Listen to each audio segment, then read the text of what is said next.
Ce que Dieu fait est inimaginable. Regardez ça comme ça. Ce que Dieu fait, personne ne peut imaginer. Ce que Dieu fait est inimaginable. Ce que Dieu fait, personne ne peut l'imaginer. Ce que Dieu fait est inimaginable. Ce que Dieu fait, personne ne peut l'imaginer. Ce que Dieu s'apprête à faire est inimaginable. Ce que Dieu fait, personne ne peut l'imaginer. Il nous donne au-delà de ce que nous pouvons penser ou imaginer. Il nous donne au-delà de ce que nous pouvons penser ou imaginer. Il nous donne au-delà de ce que nous pouvons penser ou imaginer. Il nous donne au-delà de ce que nous pouvons penser ou imaginer. Ce que Dieu fait est inimaginable. Ce que Dieu fait, personne ne peut l'imaginer. Je veux que tu prennes 2 minutes pour acclamer le Seigneur pour cette nouvelle saison. Bienvenue à Rehoboth. Bienvenue à Rehoboth. Allons à Rehoboth. Entrons dans Rehoboth. Tamasharaba. Debrasataraba. Shanabrasakataba. Bienvenue à Rehoboth. Allons à Rehoboth. Le Seigneur nous pousse. Il nous pousse dans cette nouvelle saison de grâce. Il nous pousse dans cette nouvelle saison de faveur. Hey! Donne-moi Genèse chapitre 26. Retourne dans Genèse chapitre 26. On va aller du verset 16 à 29.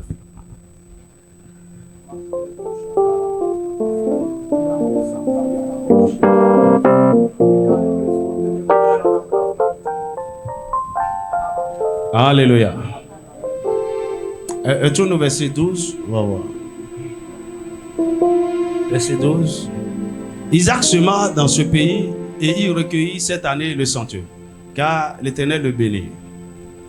Cet homme devint riche et il alla s'enrichissant de plus en plus jusqu'à ce qu'il devint fort riche. Il avait des troupeaux de menu bétail, des troupeaux de gros bétail et un grand nombre de serviteurs. Aussi les Philistins lui portèrent envie. Tous les puits qu'avaient creusés les serviteurs de son père du temps d'Abraham, son père, les Philistins les comblaient et les remplirent de poussière. Et Abimelech dit à Isaac, va-t'en de chez nous, car tu es beaucoup plus puissant que nous.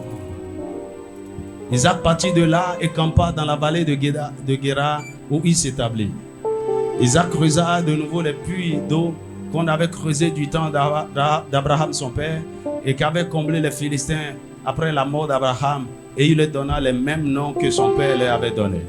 Les serviteurs d'Isaac creusaient encore dans la vallée et ils trouvaient un puits d'eau vive. Les bergers de Guérar querellaient les bergers d'Isaac en disant, l'eau est à nous. Et il donna au puits le nom d'Essek parce qu'il s'était disputé avec lui. Ses serviteurs creusaient un autre puits au sujet duquel on chercha aussi une querelle et il l'appela Sitna. Il se transporta de là et creusa un autre puits pour lequel on ne chercha pas querelle et il l'appela Rehoboth. Car dit-il, l'Éternel nous a maintenant mis au large et nous prospérerons dans le pays. Il remonta de là à Beersheba. L'Éternel lui apparut dans la nuit et dit, je suis le Dieu d'Abraham ton père. Ne crains point, car je suis avec toi, je te bénirai et je te multiplierai, et je multiplierai ta postérité à cause d'Abraham, mon serviteur. Il bâtit là un autel, invoqua le nom de l'Éternel, et il dressa sa tente, et les serviteurs d'Isaac, ils creusaient un puits.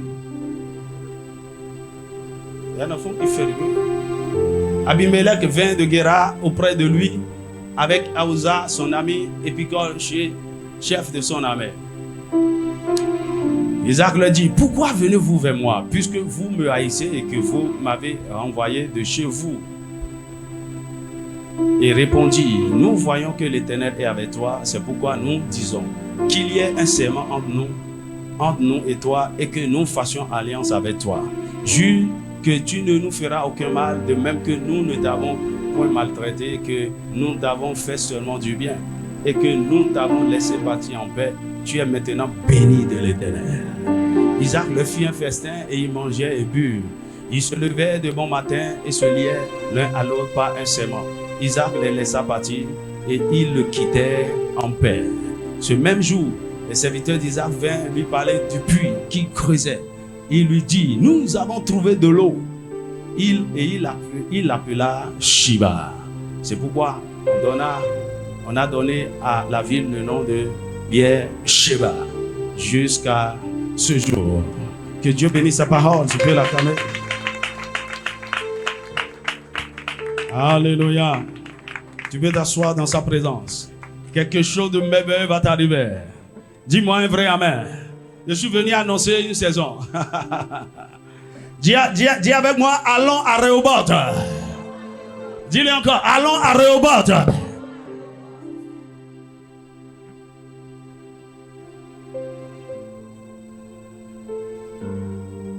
Nous sommes trop longtemps restés au même endroit.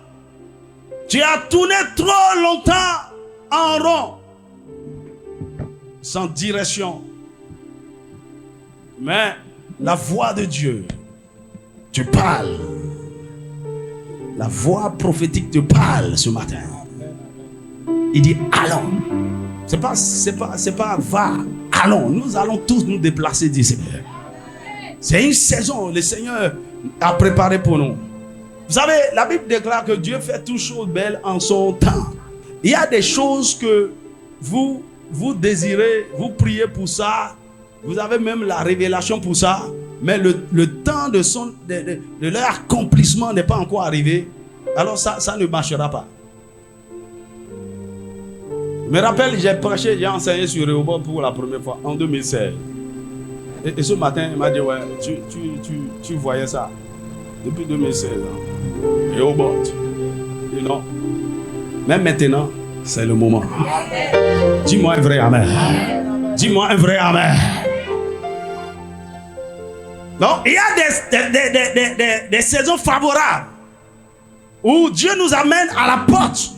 Où, parfois, dans certains cas, il nous donne les clés. Mais, ici, en cette saison, c'est lui qui ouvre des portes pour nous. Il dit, allons maintenant, entrons dedans. Aide-moi à dire à ton voisin, les portes sont ouvertes.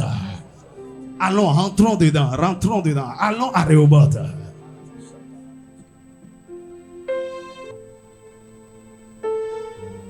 Bien-aimé, puisque le temps n'est pas favorable, vous pouvez faire beaucoup d'efforts avec une bonne motivation. Vous avez payé le prix qu'il faut, mais vous n'aurez aucun résultat. Mais au même endroit où vous avez fait des efforts sans résultat, parce que le temps change et le temps est devenu favorable, les choses vont commencer par marcher. Et tu vas croire que c'est pas que tu fais quelque chose de nouveau spécialement. Non, c'est le temps qui a changé. Je t'annonce, bienvenue dans ton temps favorable. Bienvenue dans la saison favorable. Bienvenue à Rehoboth.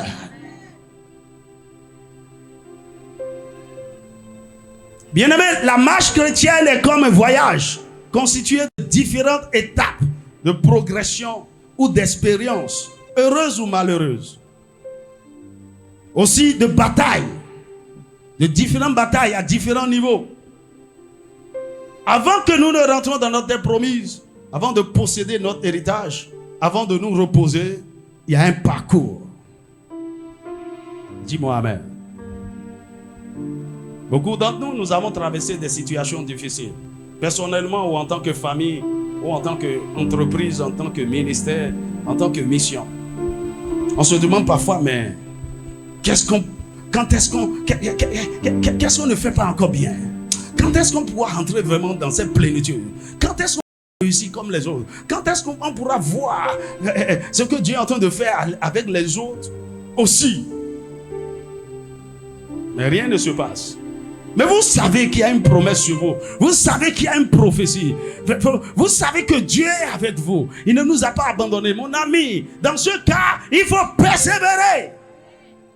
Dis-moi amen. Écoute, il y a des choses de Seigneur Aya me dit. Je pensais que quand je sortais de la révélation, je savais que c'est fini. Parfois il va te dire, l'heure est arrivée, lève-toi.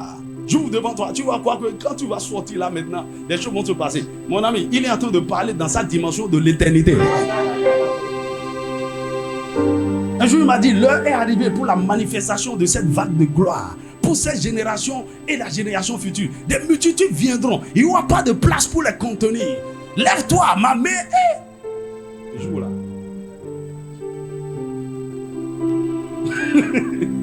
Dieu est en train de parler dans sa dimension, dans l'éternité.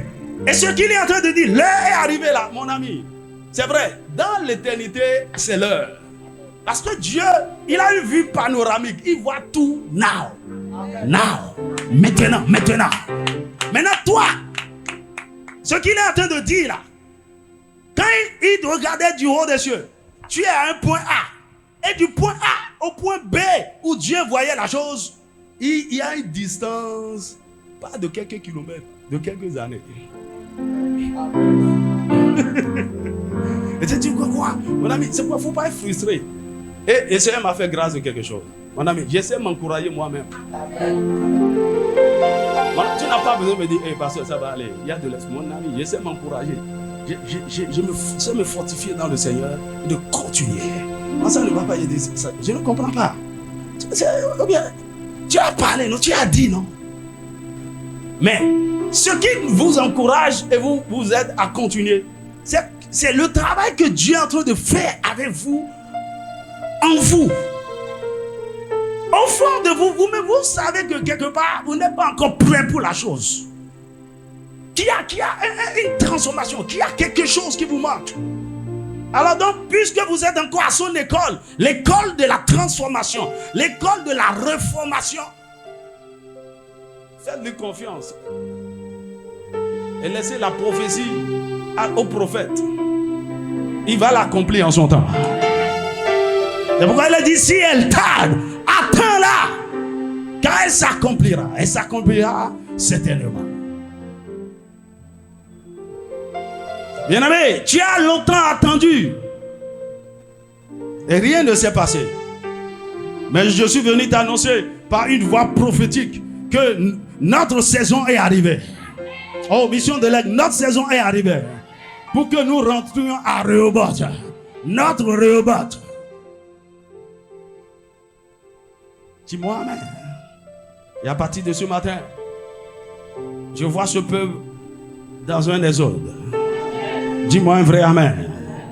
Il m'a dit des choses pratiques tout à l'heure. Je vais en parler après le message. Dis-moi un vrai amen. Dans le texte que nous venons de lire, Isaac a eu certaines expériences dans lesquelles nous pouvons nous retrouver aujourd'hui.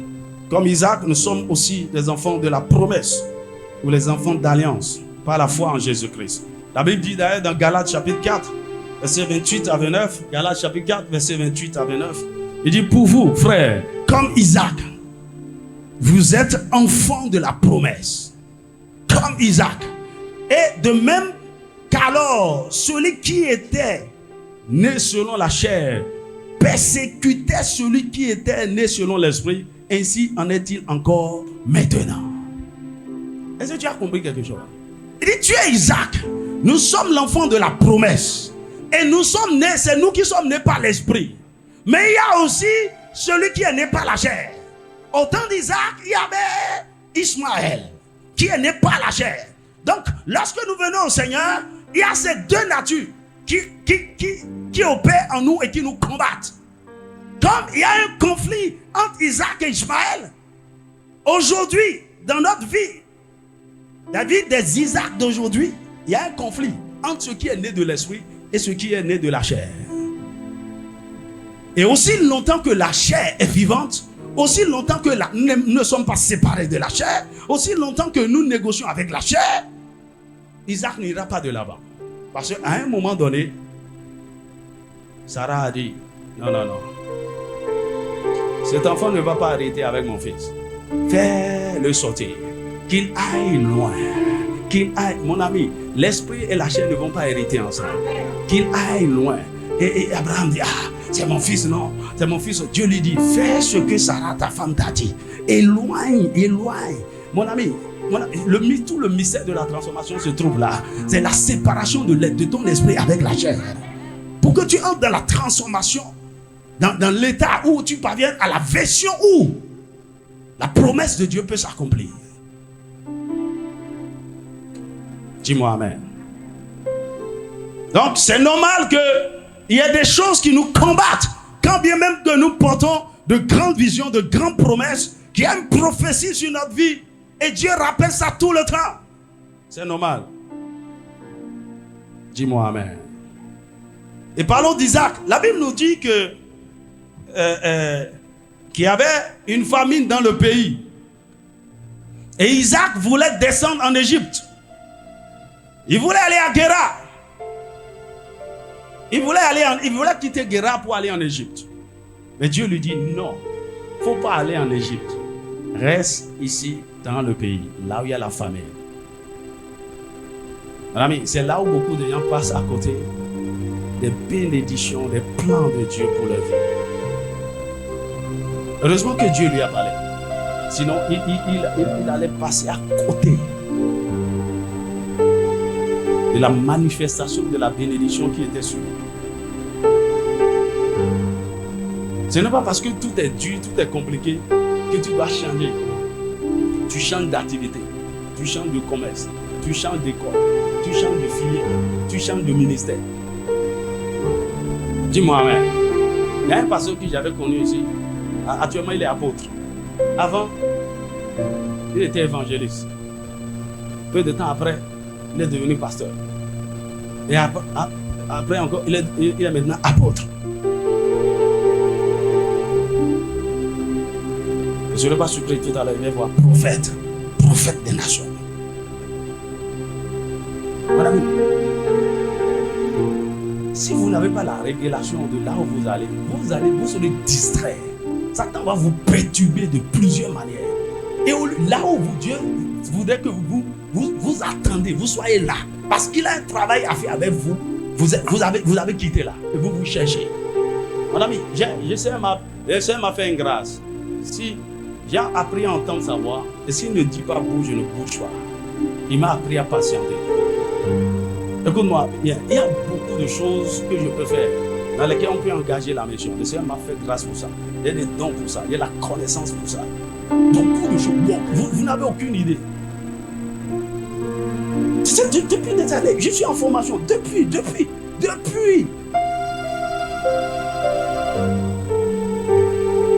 Mais on ne fait rien s'il ne leur donne pas. Attends. Parfois, il faut incuber ce que Dieu t'a donné là pour que ça soit cuit, bien cuit, avant de servir au monde.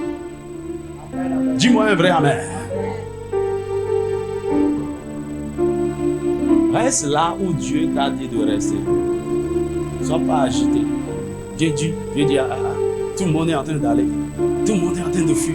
Dieu dit, il faut rester là. Et la Bible dit, il a obéi à Dieu, il est resté à Guéra, au milieu de la famine. Il dit, cette année-là, Isaac sema. Et Dieu le bénit. Et il moissonna le centuple. Et à partir de là, cet homme allait s'enrichissant jusqu'à devenir fort riche, au point où les Philistins l'enviaient.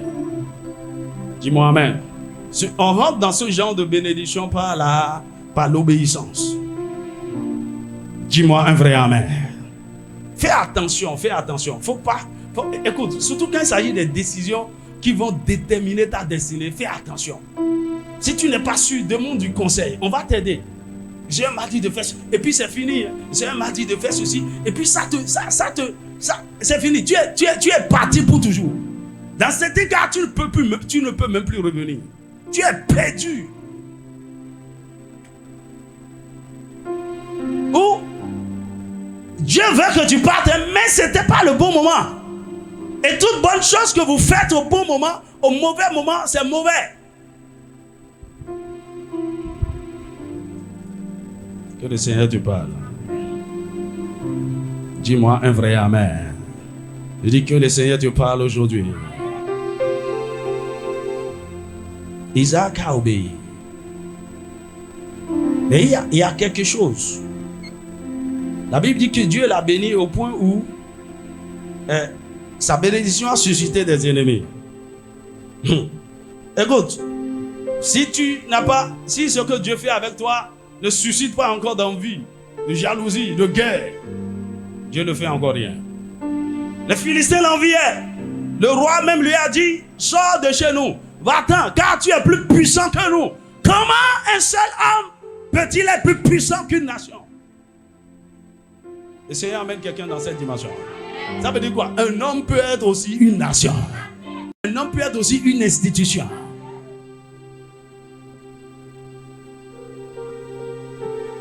Mon ami, lorsqu'il y a une bénédiction d'alliance sur votre vie, c'est ce qui se passe. Et tu vas expérimenter ce genre de domination au nom de Jésus. Dis-moi un vrai amen. Comment quelqu'un qui est étranger, en peu de temps, a dominé sur toute la nation? Le Seigneur va faire ce genre de miracle dans ta vie. Tu vas rentrer dans un secteur où il y a des leaders depuis des décennies, et bientôt tu vas devenir le leader. Oh, à qui je suis en train de parler? Bientôt ils vont dire, le gars il est plus puissant que nous. Entreprise, viens acheter mon entreprise. Viens acheter, je te donne. Parce qu'à cause de toi,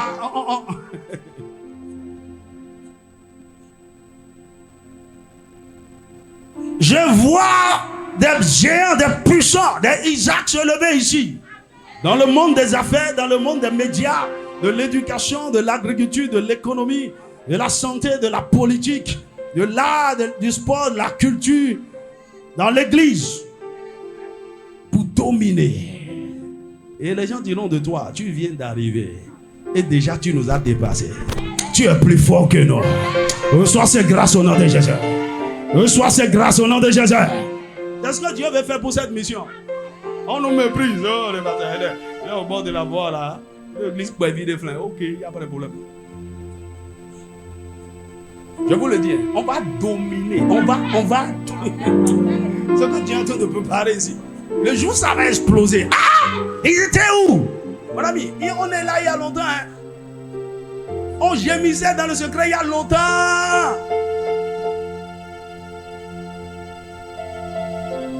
Dis-moi amen. Dieu a fait grâce. Hein? La dernière fois, ma femme avait fait sortir certaines photos. On regardait et dit, hé, il y a une photo là. Est-ce que c'est moi ça? Ma tête était façon. Tu voyais, oui. J'ai vu une photo. J'ai vu Harris. Petit comme ça. Mais au Adam. On vient de loin. Hein. On va quoi? Je vois cet hôtel là. Aïe, aïe, aïe, aïe, aïe. Il faut les laisser. Ils sont en train de faire des choses autour de nous. Ne t'en fais pas. Dieu a un plan. Il va t'annoncer ça tout à l'heure. Marabrasakaka. Comment? Acclame Jésus. Librasakataraba. Jarabrasakata. Libashakatarede. Libashakataba. Hey! La Bible dit. Maintenant, Isaac a décidé de quitter Guéra. Ils l'ont chassé, va-t'en. Mais avant de partir, son père avait séjourné là. Il a fait une chose. Il a recreusé. Les Philistins avaient bouché les puits que son père avait creusés. Il les a recreusés. Oh mon ami, ça c'est le cœur d'un homme béni. Non pas qu'il voulait en jouer. Il les a recreusés. Il lui a redonné des noms. Et il est parti. il lui a laissé une source de bénédiction là et il est parti. Regarde comment comment on va dire, les gens peuvent être méchants. Il a recreusé les puits, il a laissé ça et il est parti. Maintenant, en avançant, il est allé plus loin. Ses serviteurs ont creusé un autre puits. Alors, maintenant, quand nous parlons de puits, c'est quoi? Un puits au temps biblique était une chose précieuse. Surtout dans cette région désertique où l'eau était rare. Tout le monde n'avait pas les moyens pour creuser le puits. Quand tu creuses un puits, mais tu es riche. Dis-moi amen. Donc, un puits est une source d'eau. Et cette eau servait non seulement à la boisson, aux besoins domestiques, ça sert à abreuver les animaux, à arroser les champs et aussi à faire des affaires. Ceux qui avaient des puits et de l'eau en abondance, ils peuvent vendre.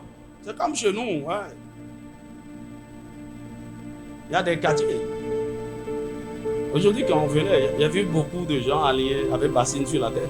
Ils sont allés chercher de l'eau, certainement, quelque part. Et les gens vendent. Dis-moi amen. Et de l'eau, c'est du business. Tu sais combien la Soneb engrange tout le temps?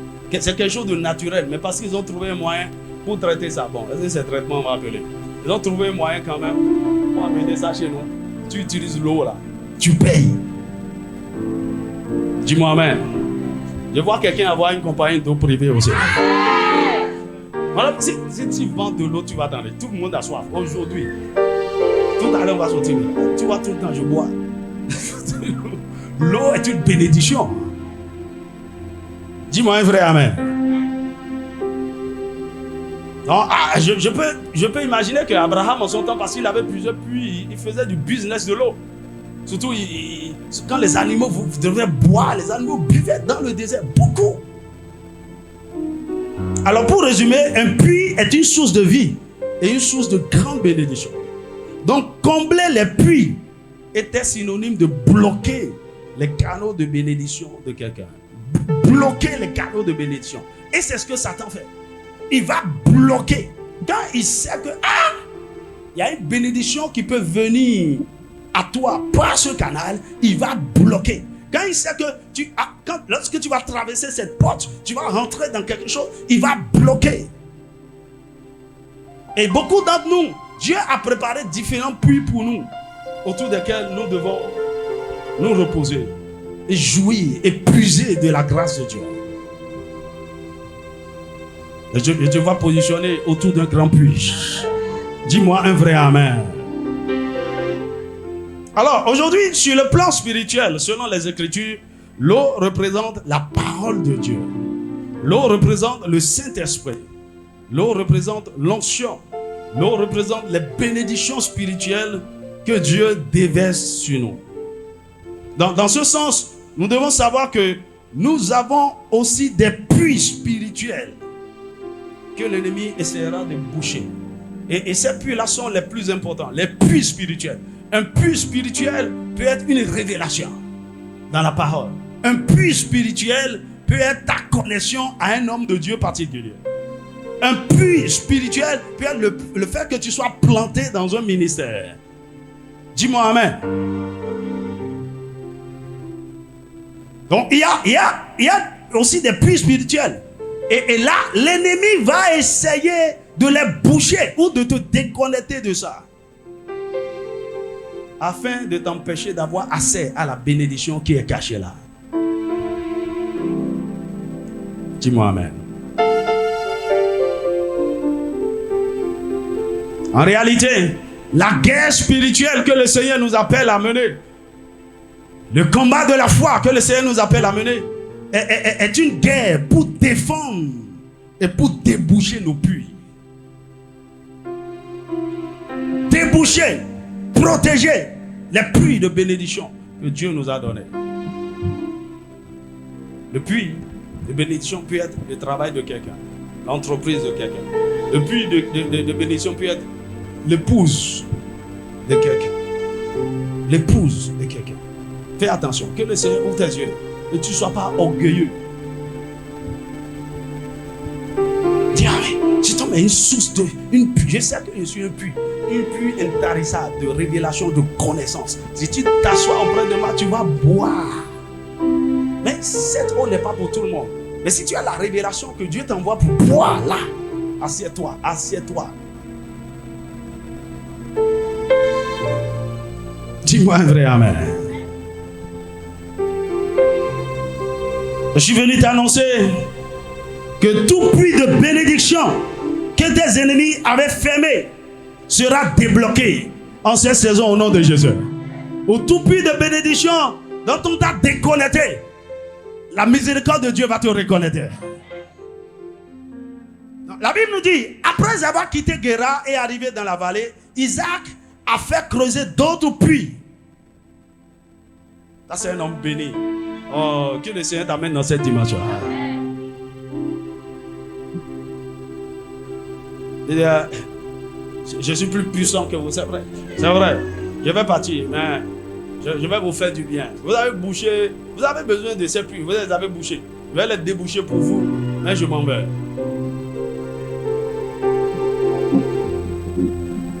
Mais quand il les a quittés, ils l'ont suivi. Dis-moi amen.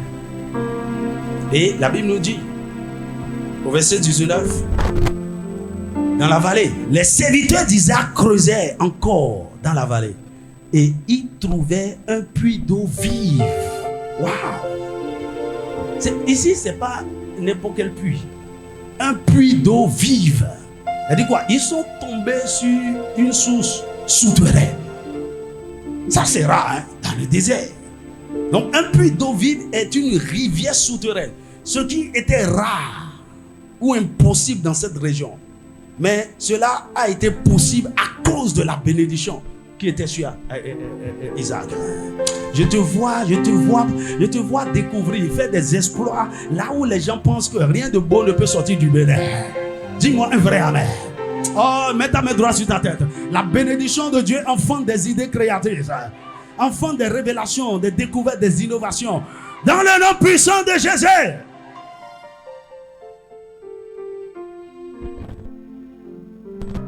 Donc, là où les Philistins n'ont pas pu trouver de l'eau, Isaac creusa et trouva une source d'eau vive. Tu vas trouver. Dans cette nation ici, dans Calabi ici. Je dis, mais c'est quoi ça? Comment tu fais? La bénédiction de Dieu est sur moi.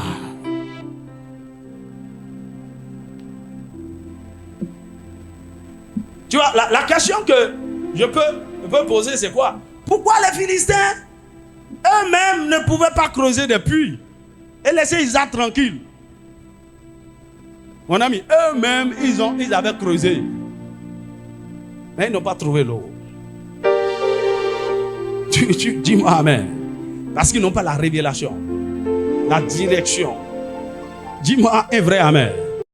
Tu vois, lorsque vous avez un terrain, par exemple, même ici, et vous voulez faire un forage, ceux qui sont vraiment bien équipés, ils ne mettent pas le forage n'importe où. Dis-moi amen.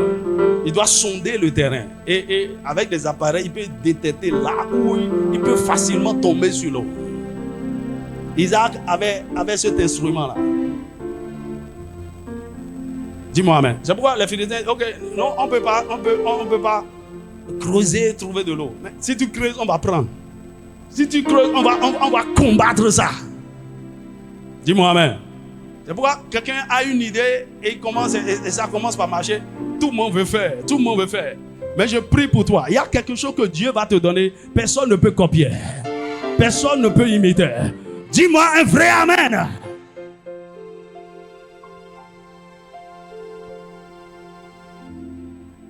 Donc l'alliance de bénédiction en Jésus-Christ qui est sur ta vie fera la différence partout où tu te trouveras.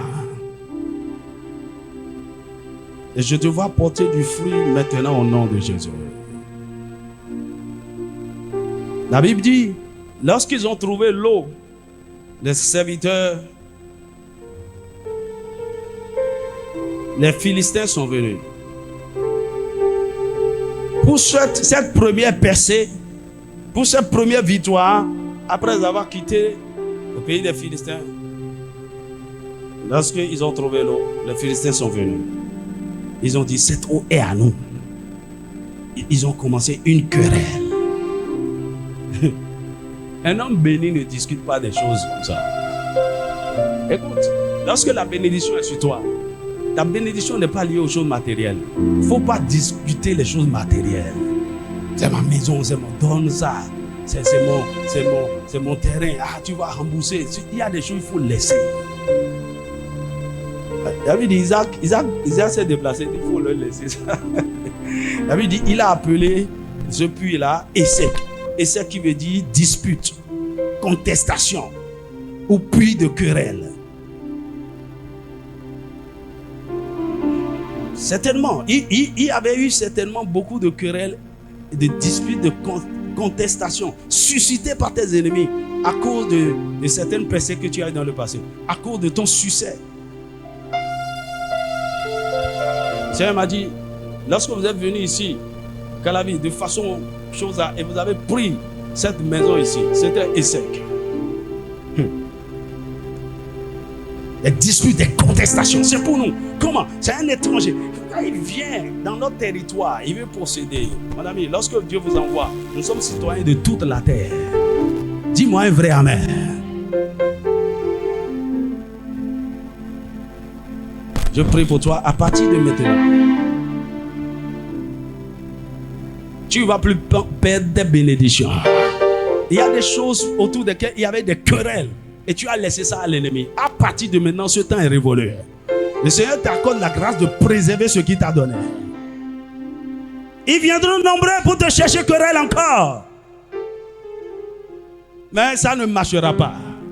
Parce qu'il y a un lieu qu'on appelle Rehoboth. Là, il n'y a plus de contestation. Dis-moi amen. Isaac a encore, il s'est avancé encore. Il a creusé un deuxième puits. Dis avec moi deuxième puits. Et autour de ce puits encore, il y a eu des querelles. Et il a appelé ce puits Sitna. Sitna veut dire ennemi, adversaire, opposition, haine, accusation. Les ennemis essaieront de s'opposer à votre progrès, à vos bénédictions, à votre percée. Ils vont te haïr. Ils vont t'accuser faussement pour te décourager. Bien-aimé, ne baisse pas les bras. Combat avec les armes spirituelles que Dieu t'a données. Tu seras vainqueur. Dis-moi un vrai amen. Mais il y a quelque chose que je veux te dire. Dans tous les cas, dans certains cas, on ne livre pas toutes les batailles. Et aussi, dans certains cas, il va sembler que vous êtes en train de perdre. Mais en réalité, c'est vous qui gagnez. Je prie que tu comprennes ça bien. Dans certains cas, Dieu va te dire, laisse ça. Ne réclame pas. N'insiste pas sur tes droits. Laisse ça. Mais en réalité, c'est toi qui es en train de gagner. L'ennemi va dire, ouais, nous avons gagné. C'est toi qui as gagné. Comment? Attends un peu. Tu verras.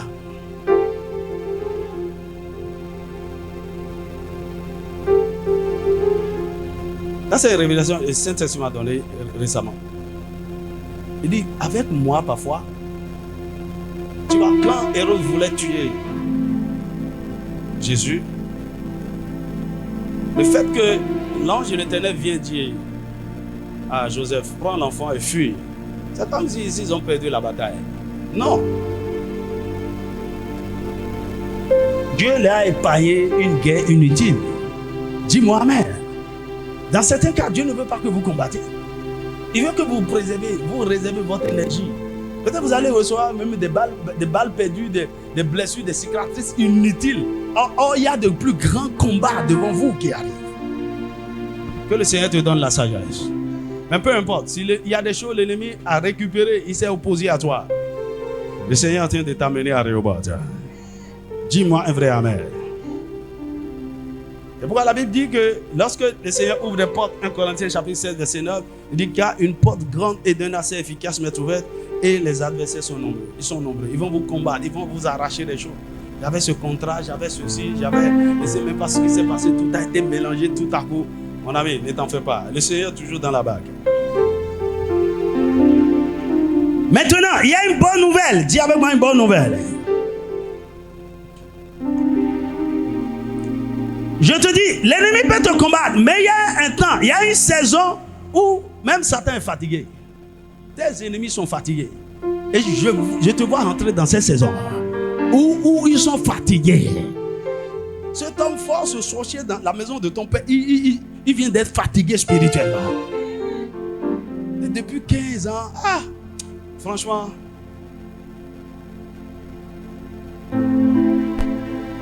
Genèse chapitre 26, verset 22. Il dit, il se transporta de là. Donc, il n'est plus resté dans la vallée. Il s'est transporté, il s'est déplacé carrément et a changé de localisation géographique. Il se transporta de là. Je vois la main de Dieu te transporter en ce lieu de bénédiction où il n'y aura plus de bataille. En ce lieu de repos où tu n'auras plus d'ennemis. Dis-moi un vrai amen. Il se transporta de là et creusa un puits pour lequel on ne cherche pas querelle. Et il appela Rehoboth. Car dit-il, l'Éternel nous a maintenant mis au large et nous prospérerons dans le pays. Nous allons prospérer. Rehoboth veut dire large espace, spacieux. Lieu d'expansion. Rehoboth est un lieu où une saison, c'est un lieu géographique où une saison d'établissement et d'accomplissement. C'est un endroit étendu et ouvert à la faveur et à la prospérité. C'est un endroit où il y a la possibilité de vous étendre, de vous répandre. Il y a des opportunités. Vous voyez tellement de possibilités devant vous. Là où vous étiez confinés, là où il n'y avait pas d'espace, le Seigneur vous met maintenant au large. Et à partir de là, rien ne vous est plus impossible. Tout ce que vous avez envie de faire, tout ce qui vous met à cœur de faire, vous pouvez l'accomplir. Dis-moi un vrai amen. Oh, je te vois entrer dans ton Rehoboth. Rehoboth, c'est un lieu de guérison intérieure. C'est un lieu de paix, de repos, de bonne santé. C'est-à-dire quoi? Là où tu avais subi tellement d'oppression, de limitation, dans ton esprit, dans ton âme, dans ton corps, à Rehoboth, ça s'arrête. Dis-moi un vrai amen.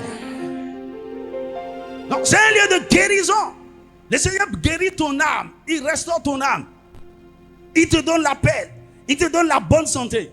Il déverse beaucoup d'opportunités sur toi. C'est un endroit d'opportunités multiples. C'est un endroit de sécurité pour les affaires. C'est une étape de votre vie où vous jouissez enfin des fruits de vos œuvres. À Rehoboth, vous recevez des pluies de révélation de la parole qui peuvent révolutionner votre vie. Vous découvrez la personne du Saint-Esprit autrement. Autrement, ici, le prix par excellence à Rehoboth, c'est le Saint-Esprit. La source d'eau vive intarissable. C'est pourquoi Jésus disait à la femme, au puits de Jacob, il dit, celui qui boit cette eau aura encore soif. Mais il y a un puits, il y a une eau. Et dans Jean 37, il dit, il parlait du Saint-Esprit qui allait venir. Écoute-moi, à Rehoboth, ce n'est plus là où, à un moment donné, après un temps de révélation, d'excitation spirituelle, vous refroidissez, vous avez encore soif, vous cherchez, tu as quitté telle étape, le Seigneur t'a envoyé ici, tu as quitté, tu vois, moi, le Seigneur m'a fait beaucoup de parcours, hein. De Porto-Novo à Parakou, de Parakou à Cotonou, de Cotonou à Calavi, tu vas un peu, tu es connecté ici, tu bois un peu, il fut un temps, 2011, 2012, 2000, je voyageais, Ghana, Nigeria, mon ami, tu bois un peu, à Rehoboth, le puits intarissable, la source d'eau vive même, le Seigneur vient te connecter là, et là tu boiras sans être satisfait. Plus tu boiras encore. Je te vois connecté à ces sources intérieures. Et tu arrives là, tu dis, oh, je n'ai plus besoin d'aller quelque part. Je suis arrivé là où il y a la source de vie.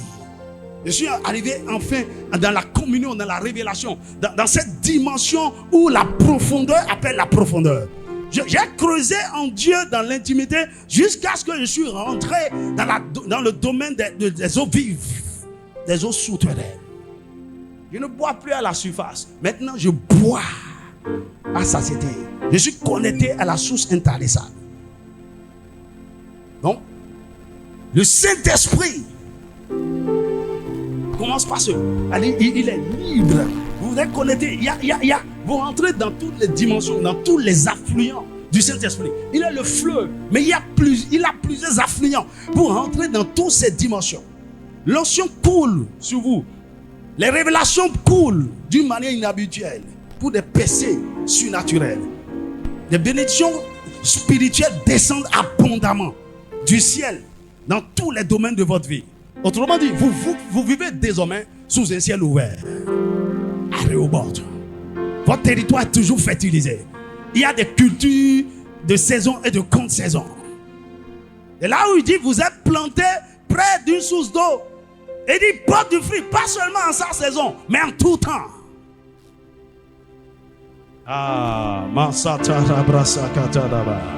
Oh Seigneur, merci. Mon ami, mon âme se réjouit. Je ne sais pas si c'est à toi que le Seigneur est en train de te parler. Le Seigneur va te faire porter du fruit dans tous les domaines de ta vie. Il n'y aura aucun endroit aride, aucun lieu aride. Il n'y aura pas de désert. Que ce soit dans ta vie spirituelle, premièrement, que ce soit dans ton mariage, dans ta famille, dans tes affaires, dans tes finances, dans ton ministère, dans tes études, reçois l'eau de la vie dans le nom de Jésus. Le Seigneur t'amène finalement, il te transporte par son esprit à Rehoboth. Il te fait planter à cet endroit où tu pourras boire sans plus jamais avoir soif. Rehoboth est la saison de votre vie où vous vous répandez de tous côtés. Les barrières sont brisées et vous vous élargissez en occupant de nouveaux territoires. Dis-moi un vrai amen. Ah, bien-aimé, réjouis-toi. Mission de l'être, réjouis-toi. Car enfin, nous sommes arrivés à Rehoboth. Nous sommes à la porte de Rehoboth et nous ouvre les portes. Il dit, allons à Rehoboth. Oh, déclare-le encore avec moi. Allons à Rehoboth. Allons à Rehoboth. Après toutes ces années de souffrance, après toutes ces années de découragement, de combat, de querelle, d'opposition, la grâce de Dieu nous amène maintenant dans notre Rehoboth. Dès maintenant, tout ira bien pour nous. Nous irons de gloire en gloire. Nous allons écrire l'histoire. La prophétie s'accomplira. Les promesses seront réalisées. Dans le nom de Jésus. De façon spectaculaire. Il n'y aura plus de limites. On va se répandre à gauche, à droite. Dans le nom de Jésus. On va accomplir des exploits. On va implanter des églises. On va bâtir des écoles. On va bâtir des universités. Des méga églises partout. On aura une influence globale. On aura de grandes entreprises. Ces grandes nations vont se lever pour dominer au nom de Jésus. Bienvenue à Rehoboth. Le lieu où tout va bien. Mais écoute-moi, en lisant le texte, vous allez constater que Isaac ne s'est pas arrêté à Rehoboth. Il y a un endroit meilleur que Rehoboth. Donc allons à Rehoboth. Mais bientôt, on ira au-delà de Rehoboth. Le Seigneur te conduira au-delà de Rehoboth. Beaucoup de gens peuvent rester à Rehoboth et dire, bon, maintenant c'est bon, ça va, alléluia, on va se reposer, tout va bien. Non. Il y a plus en Dieu. Il y a plus en Dieu. Avec lui, n'arrivez jamais à un niveau où vous êtes satisfait, où vous pensez que vous êtes arrivé. Ça, c'est de l'ignorance. Il n'y a plus sans lui. On ne va pas seulement s'arrêter à Rehoboth. Il y a quelque chose de plus glorieux que Dieu nous a réservé. Après Rehoboth, les serviteurs d'Isaac ont creusé un 4e puits, auquel il donna le nom de Shiba. Mais avant qu'il ne creuse Shiba, les Philistins sont venus maintenant jusqu'à lui. Cette fois-ci, non pas pour le combattre.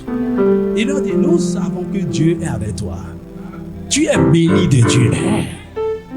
On t'a combattu, mais ça n'a servi à rien. Non, on veut plus te combattre. Mais pardonne-nous. Mais aussi, elle nous a joui aussi un peu de la bénédiction. On est venu en paix, c'est en paix. On va faire alliance avec toi.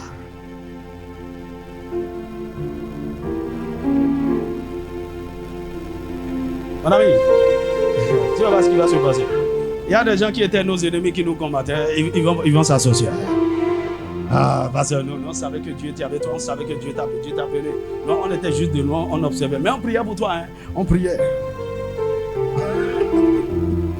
On savait que tu allais devenir grand, mais on priait pour toi. Ils vont venir faire alliance. Écoute,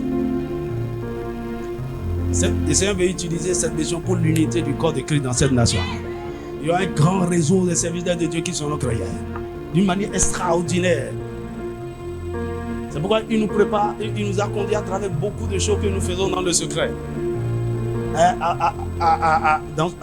Dans ce mois d'octobre, il y a une autre dynamique qui sera lancée par rapport à l'intercession. Dis-moi un vrai amen. Nous sommes une source de bénédiction pour cette nation. Donc, Sitna, c'est le puits du serment. C'est le puits de l'alliance. Ou dans la langue hébreu, c'est le 7e puits, qui veut dire le puits de la perfection. Et quoi, Dieu t'a béni, Dieu t'a élevé, il t'a mené à Rehoboth au large, tu as prospéré. Mais il y a un endroit de perfection, c'est-à-dire où il va parfaire ce qu'il a commencé avec toi. Ici, Dieu veut vous accorder une bénédiction parfaite. Il veut vous introduire dans une dimension excellente de puissance et de gloire. Là où vous êtes capable, même après vous, de laisser un héritage aux générations futures. Il veut établir la chose sur des fondements solides. Dis-moi amen. Vous pouvez expérimenter ici des percées illimitées, de façon ininterrompue. Et c'est ici que le Seigneur vous amène vraiment au repos. Et vous pouvez transmettre le bâton aux générations futures. Écoute-moi, le Seigneur m'a dit, il dit ce mouvement, c'est pour répandre sa gloire dans cette génération et aux générations futures. Il me l'a dit au pluriel, et aux générations futures. Mon ami, on est là ici pour longtemps. Bientôt, nous allons tous rentrer dans l'immortalité. Personne ne mourra jeune. Celui qui mourra trop jeune, c'est 120 ans. Oh, dis-moi un vrai amen. On aura assez de temps pour faire de grandes choses. Non pas que à 120 ans, tu vas venir comme ça à l'église. Hein? Non, non, non. Dis avec moi, non. Tu seras comme Moïse. Écoute, quelqu'un qui est rentré dans la dimension de la gloire de Dieu devient immortel. Moïse ne peut plus mourir naturellement. Il ne peut plus. Dieu lui-même l'a ordonné même de mourir. Il monte sur la montagne et meurt. Regarde, il a été tellement pénétré de la gloire de Dieu que Moïse, mais je ne veux pas que Dieu aille dans la terre promise. Monte sur la montagne. C'était tellement glorieux que quand le Seigneur a enlevé son esprit, Satan est venu récupérer le corps. Il dit non, ce gars-là, on va étudier au moins son corps. On va prendre son cerveau. La Bible dit, Dieu a envoyé l'ange Michael. Il y a eu un combat autour du corps. Aïe! Autour du corps de cet homme qui a vécu sur la terre comme nous. Mon ami, il y a quelque chose de plus glorieux dans laquelle le Seigneur nous amène. La perfection. La perfection, la perfection. Il y a quelque chose de plus merveilleux que la guérison de nos maladies. Il y a quelque chose de plus glorieux que d'être en bonne santé.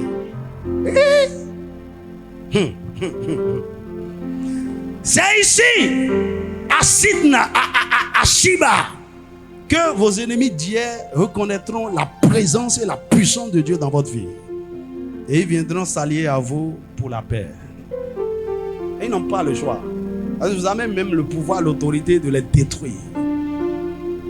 Genèse chapitre 26, verset 28 dit, nous voyons que l'Éternel est avec toi. C'est pourquoi nous disons qu'il y ait un serment entre nous et toi, et que nous fassions alliance avec toi. Ça veut dire, il leur a donné, David et Isaac leur a fait un festin. Ils ont noué une alliance. Il a bâti là un hôtel. Juste après ça, ses serviteurs ont creusé encore. Et il a appelé Sidna, qui veut dire serment, alliance. Dis-moi amen. Le Seigneur t'amène à Rehoboth. Mais je finis par ceci. Rehoboth, c'est pour les visionnaires. Rehoboth. Mon ami, si Dieu ne t'a pas dit quelque chose, il y avait une promesse, il y avait une parole, quelque chose sur Abraham, sur Isaac. Tu portes une vision divine. C'est ça que Dieu veut poursuivre. C'est ça que Dieu veut accomplir de toute façon. C'est pourquoi il t'amène à Rehoboth. Si tu n'es pas porteur d'une vision, il n'y a pas de Rehoboth pour toi. Rehoboth, c'est pour les visionnaires. Rehoboth, deuxièmement, c'est pour des hommes de foi. Des hommes de foi. Ils ont cru à la vision. La Bible dit, heureuse celle qui a cru, car les choses qui lui sont annoncées de la part du Seigneur auront leur accomplissement. La foi. C'est ce qui fait que quel que soit ce qui se passe, il déclare la promesse. Le Seigneur m'a dit, ils persévèrent, ils prient, ils se forment, ils s'équipent, ils sont transformés, ils sont patients, ils attendent. Ça, c'est la foi. Ils n'abandonnent pas pour aller ailleurs. C'est la foi qui vous permet d'obéir à Dieu, de rester même dans le désert, dans la solitude, parce qu'il a voulu que vous soyez là pour le moment. Rehoboth, pour des hommes de foi. Bienvenue à la mission de la foi conquérante. Des hommes de foi. Tu vois, c'est ce qu'il m'a dit. Il dit cette mission, premièrement, notre mandat, c'est pour restaurer la foi. La foi, la foi. J'ai pas beaucoup, mais il y a un peu. La foi, là. Et je peux te démontrer ce que ma foi a déjà accompli. Puissant. Et tu vas voir ce que la foi va accomplir en 12 mois. Je vais t'annoncer ça tout à l'heure. C'est des hommes de foi pour les hommes de foi. Quatrièmement, Rehoboth. C'est pour les endurants. C'est pour ceux qui n'abandonnent pas. N'abandonne pas. Isaac n'a pas abandonné. Il n'a jamais. Quel que soit ce qui se passe. Vous pouvez me quereller, vous pouvez m'accuser, vous pouvez faire n'importe quoi. Il peut sembler même que la chose ne marche pas. Je n'ai pas abandonné. Endurant, persévérant. Parce qu'il faut un combat pour vous amener jusqu'à Rehoboth. Rehoboth.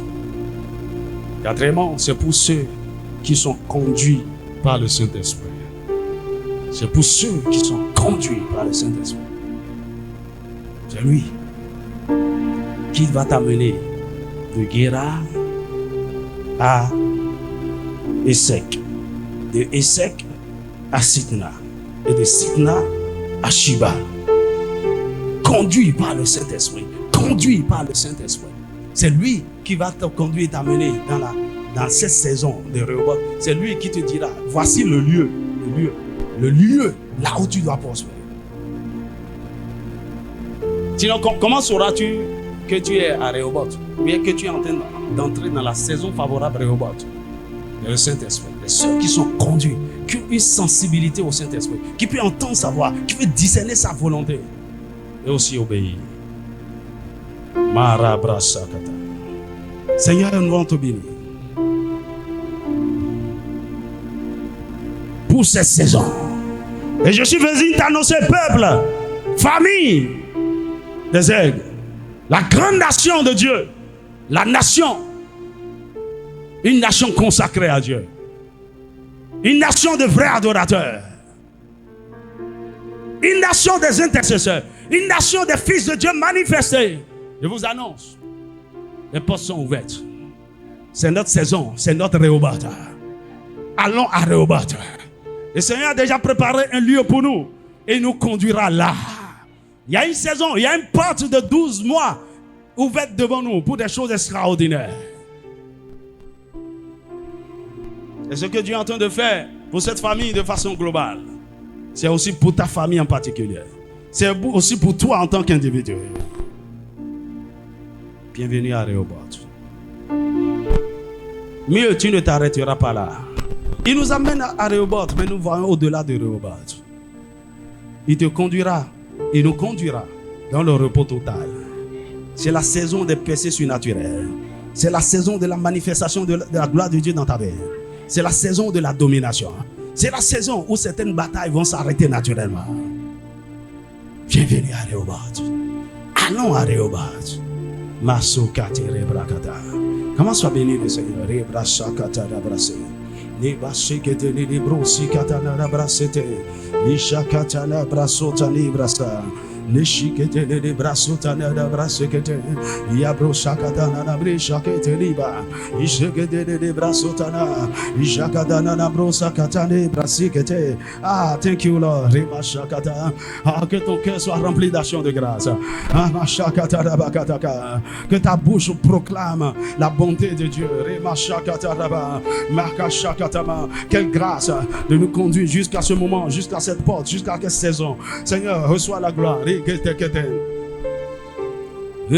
Dabasitana, Ishakatana Dabra, Ishakatana Dabrase, Isekatete Brasika, Ishakatana Dabrasotanida, Irabrasotana Dabashakata de Debra, Ishakata de Brasatana, Asikatane de Debra, Ishikatete Brasika, Ishakatana Dabrasutana Dabraseta, Ishikatete Arabrasakata Daba, Ishakatana Dabasha. Ah, nous élevons le Saint-Esprit, c'est lui qui nous conduit.